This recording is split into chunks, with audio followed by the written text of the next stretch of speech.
Assalamu alaikum wa rahmatullahi wa barakatuh. Bonjour tout le monde, j'espère que vous portez bien. Aujourd'hui, nous allons travailler le 8e juz du Coran al-Karim qui comprend la dernière partie de Surat al-An'am, le bétail, et la première partie de Surat al-A'raf, qui veut dire les hauteurs ou les élévations. Ces deux sourates sont mécoises. Cela signifie que les thèmes majeurs sont les critiques des pratiques païennes, des polythéistes, ainsi que des explications des principes fondamentaux de l'islam, à savoir le tawhid, al-nubuwa, la prophétie, et al-mi'ad, la résurrection. Bien que Surat al-An'am soit une sourate mécoise, elle mentionne aussi, comme les sourates médinoises, certains concepts des lois islamiques qui ont été révélés à tous les prophètes. Et ce sont les concepts islamiques de base. Surat al-An'am parle du tawhid, elle explique aux croyants qu'ils doivent éviter les personnes têtues et rebelles. Ils peuvent sembler réussir dans certains domaines dans cette vie, mais ils recevront le châtiment d'Allah subhanahu wa ta'ala le jour du jugement dernier. Le thème de base de la seconde sourate du 8e juz, c'est-à-dire Surat al-A'raf, il s'agit de Risala, c'est-à-dire le message d'Allah subhanahu wa ta'ala, tel qu'il a été envoyé par l'intermédiaire de nombreux messagers. Plusieurs prophètes et certains parties de leurs histoires sont mentionnés dans ce 8e juz pour souligner leur mission et leur lutte avec leur peuple. Surat al-A'raf nous dit que les prophètes d'Allah subhanahu wa ta'ala ont souffert pour la cause de la vérité, leurs ennemis ont essayé de leur faire du mal, mais ensuite Allah subhanahu wa ta'ala a aidé ses prophètes et a vaincu les mécréants. Surat al-A'raf souligne que le vrai message doit être présenté en toutes circonstances. Maintenant, nous allons travailler les ayats les plus importantes de ce 8e juz. Donc, dans la suite de Surat al-An'am, à partir de ayat 111, celui qui ne souhaite pas être guidé et qui ne veut pas accepter les faits du dîn ne les acceptera jamais. S'il voit des anges descendre du ciel ou des cadavres parler. Dans ayat 112, le succès et la victoire sont obtenus lorsque vous suivez la vérité au lieu de suivre la majorité des gens. Les mécréants vous égareront. S'ensuit dans ayat 120, protégez-vous de toutes sortes de péchés. Un péché est quelque chose qui rend l'âme et le cœur agités. Évitez d'être arrogant et évitez de persister dans le péché. Dans ayat 121, mangez de la viande sur laquelle le nom d'Allah a été prononcé en disant Bismillah. Dans ayat 122, celui qui a un nour de Coran ne s'égarera pas, même s'il est entouré de ceux qui sont mécréants. Il est donc évoqué dans cette ayat l'exemple de celui qui est guidé vers la lumière de la vérité et de celui qui est loin de la vérité, qui est perdu dans les ténèbres dont il ne sort jamais. Et là, c'est dans ayat 122. Cette comparaison explique, par exemple, dans ayat 124, la personne qu'Allah veut guider, il lui ouvre son esprit pour s'abandonner à Allah, et celui qui l'égare, son esprit est fermé, comme s'il luttait pour grimper vers le ciel. Par de tels moyens, Allah subhanahu wa ta'ala permet au mal de se produire sur ceux qui ne croient pas. Et ça, c'est dans ayat 124. L'idée de croire en un Dieu unique était trop difficile pour les habitants de la Mecque. Ils pensaient que le prophète était fou. Allah subhanahu wa ta'ala dit aux messagers de ne pas prêter attention à leurs critiques puisque leur vision du monde a été déformée par des pratiques superstitieuses. Ces superstitions montrent leur nature lâche. Donc, qu'est-ce qui attire et influence les mécréants ? Eh bien, ce sont très souvent les délices, les extrêmes de la vie. Dans ayat 125, il est dit que faire de bonnes actions devient facile pour celui qui reçoit le tawfiq de guidance d'Allah. Il faut prier pour avoir cela. Dans ayat 127, El-Jannah est la maison de la paix. C'est une récompense pour celui qui accepte la vérité et qui accomplit des actions justes. Dans ayat 132, le statut et le niveau des habitants de l'Akhira dépendront de leurs actes. Nous le saurons le jour de l'Qiyamah. On verra ceux qui ont fait de bonnes œuvres. Dans ayat 135, les actions humaines et justes vont de pair. Dans ce 8e juz, Allah subhanahu wa ta'ala critique les pratiques et les lois qui ont eu lieu dans l'Arabie pré-islamique et les qualifie sans fondement éthique. Dans versets 136 à verset 146, il y a une longue description de la façon dont les polythéistes avaient conçu leurs propres règles pour le sacrifice des animaux. L'une de ces pratiques erronées était qu'ils formaient leurs propres lois de manière arbitraire, sans direction ni sagesse divine. En plus de ces lois alimentaires défectueuses, ils participaient à des crimes d'honneur tels que tuer leurs enfants sans raison valable. Allah subhanahu wa ta'ala les interpelle pour avoir créé leurs propres normes sur ce qui est bon ou mauvais et sur ce qui est permis ou pas permis, c'est-à-dire interdit. Dans Ayah 141, ils cultivent des jardins avec ou sans treillis, des dattiers, des plantes de différents goûts, des olives et des grenades, certaines semblables et d'autres différentes. Donnez ce qui est dû aux nécessiteux le jour de la récolte et ne gaspillez pas. Ils n'aiment pas les gaspilleurs. Et ça, c'est dans Ayah 141. Dans Ayah 142, réfléchissez à la façon dont Allah subhanahu wa ta'ala a créé Al-An'am, c'est-à-dire le bétail, pour que nous puissions en bénéficier et soyons reconnaissants pour la viande que nous mangeons et le lait que nous buvons. À partir des versets 150 jusqu'au verset 157 de Surat Al-An'am, Allah subhanahu wa ta'ala discute des principes fondamentaux de toutes les religions révélées, tout à fait conformes à l'aql, c'est-à-dire l'intellect. L'unicité d'Allah est évidente dans la nature, l'histoire humaine, la conscience, les vérités évidentes et l'intérêt humain. Le résultat de cette croyance en l'unicité d'Allah est que les gens deviennent pieux, honnêtes et bienveillants de l'humanité. C'étaient les messages de tous les prophètes d'Allah subhanahu wa ta'ala et comprenez les injonctions suivantes. La première, rejeter l'idolâtrie, de ne pas associer de partenaire à Allah subhanahu wa ta'ala. Prenez soin de vos parents, ne pas être méchant envers les parents. Troisièmement, ne pas commettre d'indécence ou de fahisha. Ne soyez jamais indécent envers les autres. Quatrièmement, ne pas tuer d'âme sans une juste cause. Ne pas tuer d'enfants, y compris par peur de la pauvreté. Cinquièmement, ne détournez pas les biens des orphelins. Ne pas mettre la main sur les biens des orphelins, sauf pour les aider, mentionné dans Ayah 152. Sixièmement, soyez honnête en matière de poids et de mesure, être juste, éviter de ne pas tricher dans la mesure, ne pas commettre de corruption financière, ce qui est mentionné toujours dans Ayah 152. Éviter les discours injustes, remplir le contrat d'Allah, faites tout pour accomplir l'alliance avec Allah subhanahu wa ta'ala qui est mentionné dans Ayah 153. Et le 9e point est de ne suivre aucun autre chemin que celui d'Allah subhanahu wa ta'ala, suivre le droit chemin et de ne pas entraîner un désaccord religieux comme mentionné dans Ayah 155. Ces normes religieuses fondent l'unité sur laquelle les religions divines ont été révélées et que l'islam est lié à ces religions révélées auparavant. Allah subhanahu wa ta'ala mentionne At-Tawrat, c'est-à-dire l'Ancien Testament. Et le message de Rasulullah est lié à celui des autres prophètes, montrant et indiquant qu'à travers le temps, il y a eu un fil et un message singulier et unifié du Tawhid qui constitue la base de notre religion. Dans Ayah 160, sentez-vous bénis d'avoir un Seigneur qui multiplie la récompense des bonnes œuvres avec un minimum de 10, tout en ne comptant les mauvaises actions qu'une seule fois. Les bonnes œuvres sont multipliées par 10. Dans Ayah 161, Allah subhanahu wa ta'ala demande au prophète de dire « En effet, mon Seigneur m'a guidé vers un chemin droit, la religion droite, la croyance d'Abraham, un hanif, il n'était pas l'un des polythéistes. Éloignez-vous du shirk. » Et ça, c'est dans Ayah 161.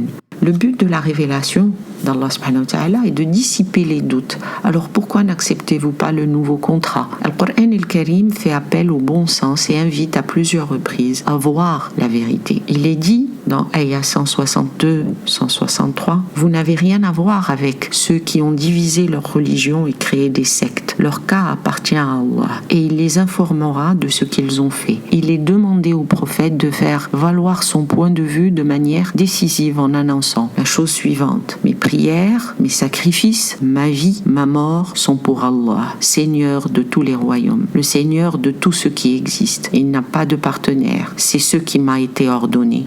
Je suis le premier de ceux qui se soumettent à Allah et je suis le premier des musulmans. Ayah 162-163. Et ça, il s'agissait de Sidna Ibrahim alayhi salam. Dans Ayah 165, sachez que la richesse est une épreuve et qu'Allah nous teste avec tout ce qu'il nous donne. C'est lui qui a fait de vous des successeurs sur terre et qui a élevé certains d'entre vous au-dessus des autres afin qu'il puisse vous tester par rapport à ce qu'il vous a donné. En effet, votre Seigneur est prompt à se venger et en effet, il est tout pardonneur, tout miséricordieux. Et ça, c'est dans Ayah 165. Tout ce que nous faisons doit être pour l'amour d'Allah subhanahu wa ta'ala. Nous sommes responsables de nos propres actions et c'est Allah subhanahu wa ta'ala qui nous a bénis notamment en nous guidant et en faisant de nous des humains, des représentants sur terre. La seconde partie du 8e juz continue avec Surat Al-A'raf, traduite par les auteurs ou les élévations. C'est une sourate tardive de Mecca qui s'ouvre en décrivant le rôle du Coran al-Karim qui est un guide et un rappel. Une grande partie de Surat Al-A'raf concerne Al-Akhirah. L'histoire de Adam alayhi salam révèle la cause de l'incapacité humaine à suivre le chemin de la religion. Shaitan, l'ennemi juré, induit l'être humain en erreur. Ainsi, nous sommes alertés de ses complots. Ces outils sont une tromperie qui rend les choses attrayantes et les humains tombent facilement dans son piège. Shaitan a fait cela avec notre père et notre mère, Adam et Ève alayhum salam. Il les a tentés, ils sont tombés dans son piège, mais ils se sont rapidement repentis. Si Sidna Adam alayhi salam n'était pas à l'abri des chuchotements de Shaitan, nous courons encore plus de danger face à ces chuchotements. Il est aussi noté dans cette partie de Surat Al-A'raf le code d'habillement. S'habiller élégamment peut être une défense contre l'indécence et l'arrogance. En liant les vêtements à la piété, Al-Qur'an al-Karim enseigne la relation entre l'extérieur et l'intérieur, le physique et le spirituel, ainsi que le lien entre les paroles et le comportement. Al-Qur'an al-Karim est un avertissement et un rappel faisant autorité comme les livres précédents, mais les Mécois l'ont nié. Dans l'au-delà, tous les actes seront pesés. Le Coran al-Karim persuade tout le monde d'y parvenir, mais Shaitan jure de tromper les gens. Il réussit avec beaucoup d'entre eux. Une personne réussit dans cette vie lorsqu'elle se souvient des faveurs et des bénédictions d'Allah subhanahu wa ta'ala. Soyons reconnaissants par l'obéissance et l'adoration d'Allah. Rapprochons-nous de lui. Par la suite, Allah subhanahu wa ta'ala raconte les incidents de plusieurs Anbiya et déclare comment les nations de ces Anbiya ont refusé d'accepter la vérité, invitant ainsi le châtiment d'Allah à les anéantir. Ces incidents ont pour but d'être des leçons pour les gens afin qu'ils acceptent le message de Rasulallah alayhi salam. Les ayats les plus importantes de Surat Al-A'raf, nous avons la 3e ayat. Allah subhanahu wa ta'ala révèle son livre pour guider et avertir et ne pas adorer d'autres que lui. Dans la 8e ayat, nos actes seront déterminés par leur poids dans la balance établie le jour du jugement dernier, Al-Akhirah. Ceux dont la balance est lourde de bonnes œuvres, ce sont eux qui réussiront. Dans ayat 11, soyez reconnaissants envers Allah subhanahu wa ta'ala pour la forme dans laquelle il vous a façonné. Arrêtez de vous plaindre de votre apparence. Dans ayat 12, Shaitan a désobéi à Allah subhanahu wa ta'ala et a refusé de se prosterner devant Adam alayhi salam à cause de son arrogance. Il était donc très éloigné de la miséricorde d'Allah subhanahu wa ta'ala. Ne soyez jamais arrogant car c'est la graine de toutes les mauvaises actions. Ne pensez jamais que vous êtes meilleur que quiconque et ne méprisez jamais les gens.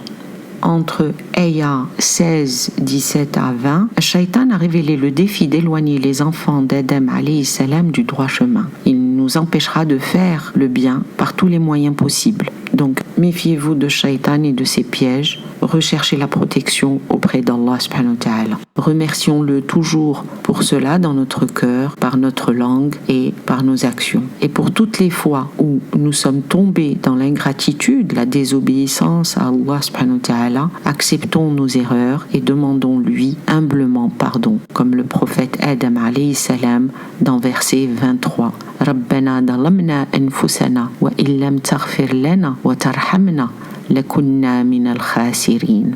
Notre Seigneur, nous nous sommes fait du tort Et si tu ne nous pardonnes pas et tu n'as pas pitié de nous, nous serons sûrement parmi les perdants. Cependant, ils ont rapidement reconnu leurs erreurs et se sont repentis. Et ça, c'est dans Ayah 23. Dans Ayah 26, Allah subhanahu wa ta'ala parle de la bénédiction des vêtements, donnés pour nous couvrir et pour nous parer. Ainsi, la modestie et la honte aident à échapper aux tentations de Shaitan. Le Coran al-Karim recommande de s'habiller correctement. Dans Ayah 26, il est dit « Enfants d'Adam, nous vous avons révélé l'idée des vêtements pour vous parer et pour couvrir votre nudité. Mais les vêtements de piété sont les meilleurs de tous. En effet, la pudeur et le code vestimentaire avec la dissimulation des parties intimes réduit l'attraction et l'attention du sexe opposé. » Et cela, c'est dans Ayah 26. Dans Ayah 31, mangez, buvez, portez de belles choses, mais ne soyez pas excessifs, ne soyez pas dépensiers. Allah subhanahu wa ta'ala n'aime pas ceux qui commettent les excès. Fournissez également un effort supplémentaire pour porter des vêtements propres lorsque vous priez ou allez à la mosquée. Donc ne gaspillez pas par extravagance. Allah subhanahu wa ta'ala n'aime pas le gaspillage. Et ça, c'est dans Surat Al-A'raf, Ayah 31. Dans Ayah 40, Allah subhanahu wa ta'ala dit « Ceux qui nient nos versets et se montrent arrogants à leur égard, les portes des cieux ne leur seront pas ouvertes. Ils n'entreront pas dans Jannah, jusqu'à ce qu'un chameau entre par le trou d'une aiguille. Il leur sera donc impossible d'entrer Al-Jannah. » D'un autre côté, les justes se sont vus promettre l'entrée Al-Jannah. Par conséquent, les mu'minoun doivent répondre à l'appel d'Allah subhanahu wa ta'ala avec espoir dans sa miséricorde et crainte de son châtiment. Car la miséricorde d'Allah subhanahu wa ta'ala est définitivement proche des justes. Dans Ayah 42, quoi que vous traversiez, sachez vraiment qu'Allah subhanahu wa ta'ala ne chargera pas votre âme de ce que vous ne pouvez pas supporter, et sachez qu'un seul plongeon au paradis vous fera oublier chaque douleur de cette vie. Dans Ayah 43, si vous êtes musulman, alors soyez heureux et reconnaissant envers Allah subhanahu wa ta'ala de ce qu'il est sorti des ténèbres, de l'ignorance vers la lumière de l'islam. Soyez reconnaissant et dites-le à voix haute. Alhamdulillah alladhi hadana li hada wa ma kunna linahtadiya lawla an hadana Allah. Louange à Allah qui nous a guidés vers cela, et nous n'aurions jamais été guidés si Allah ne nous avait pas guidés. Et ça, c'est dans Ayah 43. L'une des belles choses chez les gens qui vont à Al-Jannah est que leur cœur sera serein et pur. Allah subhanahu wa ta'ala enlèvera tout ce qu'il y a dans leur poitrine de ressentiment et de douleur. Dans Ayah 46, les habitants de l'A'raf seront ceux dont la balance des bonnes œuvres et des mauvaises œuvres seront égales, et ils devront attendre qu'une décision soit prise pour leur destination finale. Qu'Allah subhanahu wa ta'ala nous protège de cette agonie. Amin ya rabbal alamin. Mieux vaut courir dans les bonnes actions pour remplir notre balance de bonnes œuvres que d'être l'un de ces habitants de l'A'raf. Nous souhaitons, Inch'Allah, que les récompenses de nos bonnes œuvres soient multipliées. Dans Ayah 51, si vous oubliez Allah dans cette vie, soyez sûr qu'il vous oubliera lorsque vous serez seul et effrayé le jour du jugement dernier. Dans Ayah 54, en effet, votre Seigneur est Allah qui a créé les cieux et la terre en 6 jours, puis il est monté sur le trône. Il apporte la nuit comme couverture sur le jour, la cherchant rapidement, et il a créé le soleil, la lune, les étoiles, soumis à son commandement. Assurément, c'est à lui qu'appartient la création et le commandement. Béni soit Allah, le Seigneur de tout ce qui existe. Et ça, c'est dans Ayah 54. Dans Ayah 55, prenez chaque jour un moment de repos pendant lequel vous ouvrez votre cœur et parlez à Allah avec humilité, amour, peur et espoir. Dans Ayah 57, réfléchissez à la bénédiction de la pluie et faites dua quand il pleut et remerciez Allah subhanahu wa ta'ala pour cela. Qu'Allah nous guide pour réfléchir et agir sur ces points. Amin ya rabbal alamin. Après avoir décrit le sort effrayant des habitants de l'enfer, le Coran al-Karim se tourne vers les justes qui ont reconnu les dons d'Allah et l'ont adoré. Ils vivront au paradis. Les parties suivantes décrivent l'état misérable des habitants de l'enfer. Ils implorent de l'eau pour étancher leur soif, mais leur demande est refusée. Personne ne peut les aider. Les idoles qu'ils adoraient n'en bénéficieront pas le jour de l'Qiyamah. Comment pouvez-vous éviter cet horrible état ? Soyez humbles dans la prière au Seigneur qui a créé l'univers et travaillez pour la paix sur terre. Ayah 56. Dans la dernière partie de ce 8e juz, Allah subhanahu wa ta'ala raconte l'histoire humaine de la désobéissance. Les histoires des prophètes Nuh alayhi salam, Saleh alayhi salam, Hud alayhi salam, Lut alayhi salam, Shu'aib alayhi salam et Moussa alayhi salam. Les habitants de Nuh alayhi salam ignorent ses conseils sincères et cela est décrit dans Ayah 59 à Ayah 64. Les habitants de Hud alayhi salam se révoltèrent, cela est décrit dans Ayah 65 à Ayah 72. Dans Ayah 73 à Ayah 79, il s'agit de l'arrogance des gens de Had qui les a conduits à désobéir à Salih alayhi salam. De Ayah 80 à 84, le peuple du prophète Lut alayhi salam,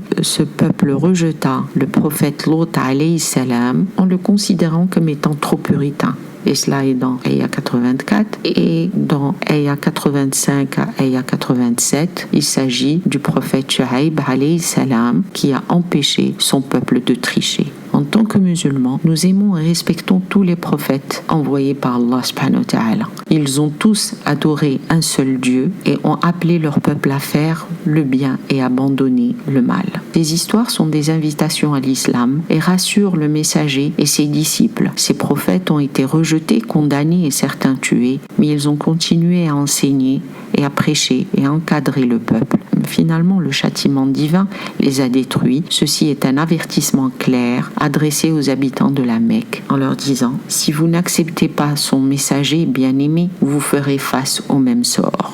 Donc en conclusion, les thèmes principaux du 8e juz de Al-Qur'an al-Karim dans Surat Al-An'am qui rappelle aux croyants d'éviter les personnes têtues et rebelles. Ils peuvent sembler réussir dans certains domaines dans cette vie, mais ils recevront un châtiment. Il y a des avertissements qui s'adressent spécifiquement aux païens qui attribuent des partenaires à Allah subhanahu wa ta'ala et créent des traditions et des rituels sans fondement et sans foi.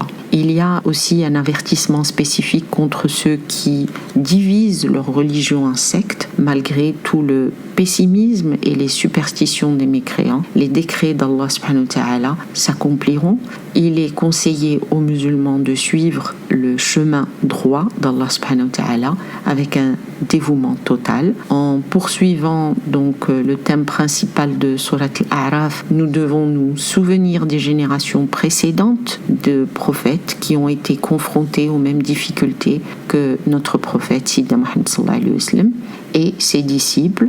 Les histoires de plusieurs prophètes sont racontées, celle de Sidna Adam alayhi salam, de Sidna Nuh alayhi salam, Hud alayhi salam, Salih alayhi salam, Lut alayhi salam et Shu'aib alayhi salam. Au début, tous ont résisté et ont été rejetés, mais à la fin, la vérité a prévalu. Il serait sage de tirer donc les leçons du passé.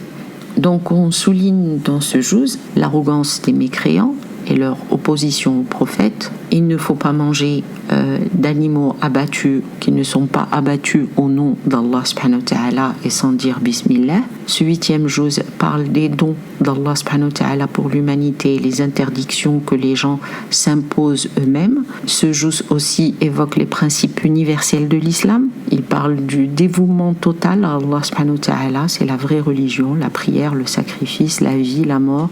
Tout doit être pour Allah subhanahu wa ta'ala. Lorsque nous commençons quelque chose de bien et que d'autres nous suivent, nous obtenons le double de la récompense. Nous sommes testés par les capacités qu'Allah subhanahu wa ta'ala nous a données.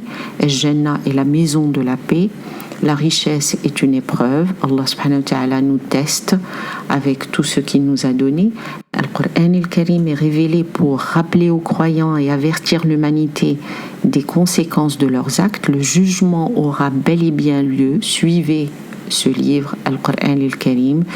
Ne vous tentez pas de le lire et de le ranger. Lisez-le, réfléchissez et appréciez. Faites de l'introspection.